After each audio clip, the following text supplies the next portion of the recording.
आपकी कोई कामना है, आपका कोई भाव है, आपके हृदय की कोई बात है जो बहुत दिनों से लगे हुए हो, और बाबा हो सकता है कि किसी कारणवश पूर्ण ना हो रहा हो। कई लोग कह भी देते हैं गुरुदेव, कोई कोई कहते हैं, जैसे आज कोई कह रही थी बच्ची कि मैंने शिव महापुराण में पशुपति व्रत सुना और उसको करा, उसका लाभ मुझे मिला।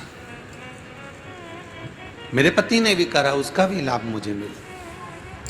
पर एक काम गुरुदेव ऐसा अटका हुआ है कि वो काम हम करना चाह रहे हैं, व्रत भी कर लिया, अनुष्ठान भी कर लिया, पर फिर भी वो व्रत के कारणवश भी वो कार्य नहीं हो रहा।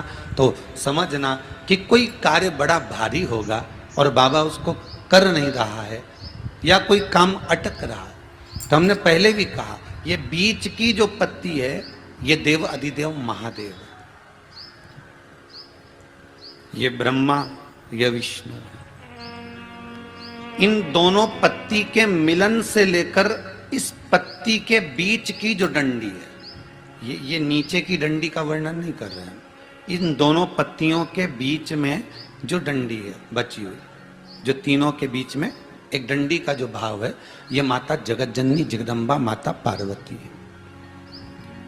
इस डंडी के नीचे का जितना भाग है ये 33 कोटि देवताओं को दर्शाता है। बेलपत्री के नीचे पिछले वर्ष की श्रावण की कथा यदि आप निकालेंगे और उसको पेज पर जाकर आप सुनेंगे तो आपको प्राप्त होगा कि उसमें भी कहा था कि जब आप पशुपति व्रत कर रहे हो या कोई नियम धारण कर रहे हो या कोई आपने नियम उठा रखा है और वो कार्य आपका हो ही नहीं रहा, आपने 2 बार पशुपति व्रत कर लिए, आपने ये कर लिया, आपने प्रदोष कर लिया, आपने सोमवार कर लिया, आपने सारे अनुष्ठान कर लिए, बहुत सारे उपाय भी करे, तो भी दोस्तों आपने सभी प्रकार के उपाय करके थक गए हैं, तो उसके लिए गुरुजी बहुत ही अच्छा उपाय बेलपत्री वाला बता रहे हैं।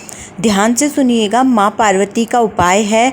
तो ये उपाय करने से आपकी जो भी दुख परेशानी दूर हो जाएगी। यदि आप सब करके थक गए हैं तो लास्ट ये उपाय ज़रूर कर लीजिएगा। तो देखते हैं गुरुजी क्या बता रहे हैं, ध्यान से सुनिएगा।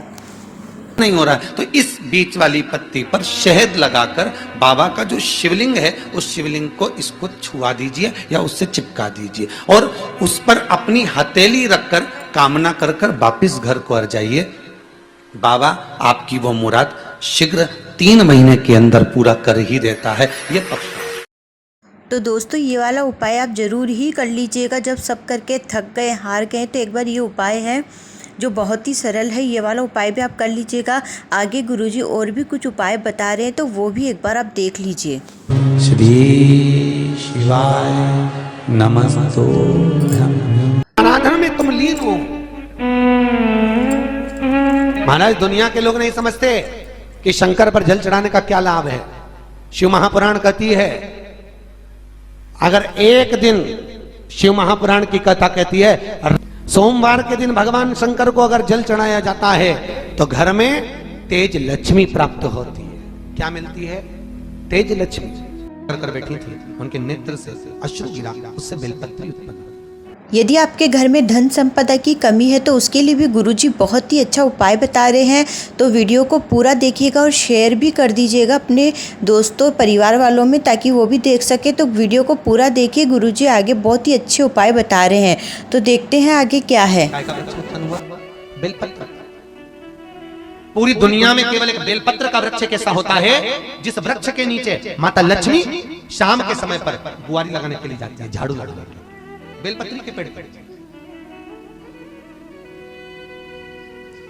बेलपत्र का वृक्ष जिसके यहाँ लक्ष्मी नहीं टिकती हो, पैसा घर में नहीं आता हो, बहुत चिंता लगी रहती हो, लक्ष्मी से जुड़ी हुई, व्यापार से जुड़ी हुई, पैसा आ ही नहीं गया, बहुत मेहनत कर रहे हो। सोमवार की सोमवार 5 सोमवार बेलपत्री के पेड़ के नीचे एक घी का दिया लगाना चालू कर दीजिए। शाम के समय थोड़ी सी मिट्टी बेलपत्री के पेड़ के नीचे की उठा कर लिया, घर के अंदर लाकर इतनी सी मिट्टी लाकर पटक दीजिए।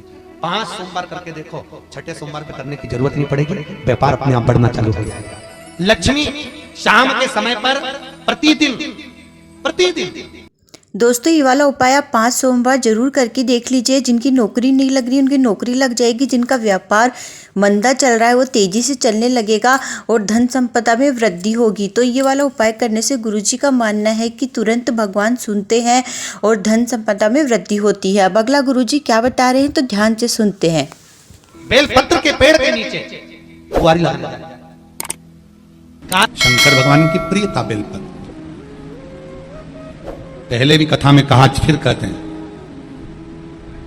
जिस व्यक्ति के जीवन में धन संपदा वैभव सत्ता लक्ष्मी की थोड़ी भी कमी दिखती हो उसको बेलपत्री के वृक्ष का पूजन चालू कर देना चाहिए। जाओ सोमवार के दिन बेलपत्र वृक्ष के नीचे जल चढ़ाकर जल का सिंचन कर उसी बेलपत्र के नीचे शाम के समय पर संध्या काल में प्रदोष काल में भगवान देवाधिदेव महादेव गौरी शंकर का स्मरण करो। बेलपत्र की जड़ की ओर, बेलपत्र की तना की ओर, बेलपत्र के वृक्ष की ओर तुम्हारा मुख हो। कोई आसन नहीं, कोई आसन नहीं, केवल बेलपत्र के वृक्ष की ओर तुम्हारा मुख हो।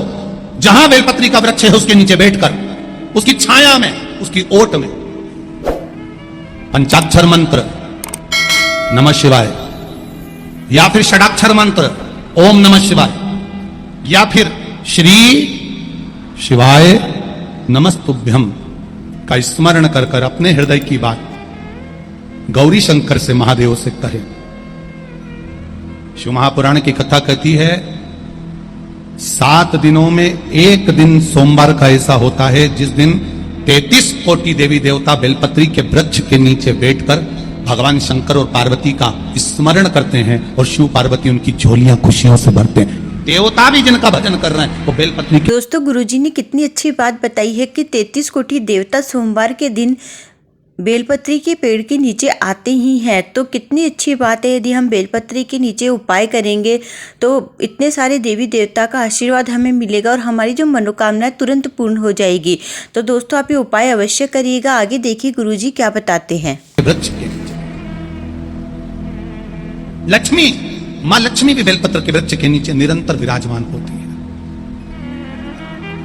और आप लोगों से एक निवेदन और करना चाहेंगे, ये मनुष्य का शरीर जब तक रहे, ये मानव की देह जब तक रहे, जिंदगी में एक बेलपत्री का वृक्ष अपने रहते रहते कहीं पर भी लगाना, उसको बड़ा करना, उसको बड़ा कर कर जैसे अपने बच्चे को बड़ा करते हो ऐसे लगाकर बड़ा कर कर महादेव से कहना कि मैंने अपनी जिंदगी में मैं मर भी जाऊं, मेरे प्राण छूट भी जाएं, मेरे जाने के बाद मेरे घर के लोग एक लोटा जल चढ़ाएं ना चढ़ाएं, बेलपत्री चढ़ाएं ना चढ़ाएं, पर ये वृक्ष मैंने बेलपत्री का लगा दिया, अगर मैं मर भी गई तो मेरे मरने के बाद भी मेरे हाथ की बेलपत्र महादेव को चढ़ती रहेगी, महादेव को प्राप्त होती रहेगी। लगाओ दोस्तों आप लोग भी एक बेलपत्री का पेड़ जरूर ही लगाइएगा गुरुजी के कहे मुताबिक।